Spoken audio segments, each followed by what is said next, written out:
kwenye mabadiliko ya uwanja.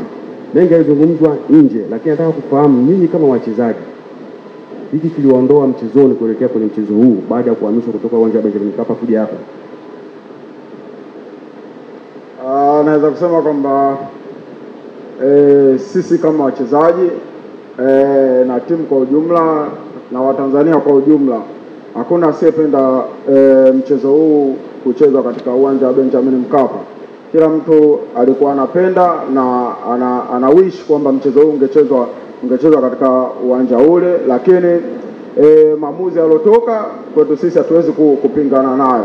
Lakini naweza kusema kwamba tangu tumefika hapa, sisi tumeenjoy maandalizi hapa ambayo tumeyafanya, na naweza kusema kwamba tunaenda kuenjoy finali kwa sababu tupo hapa na tunajua tuko hapa Zanzibar, tuna support kubwa ya Watanzania na wanachama wengi wa Simba. Kwa hiyo naweza kusema kwamba tupo hapa na tuna feel kama tuko nyumbani, hakuna ni tofauti na Benjamin Mkapa. Kwa hiyo kilichokuwa kinafanyika Benjamin Mkapa tunakileta hapa, wala hilo halina shaka lolote.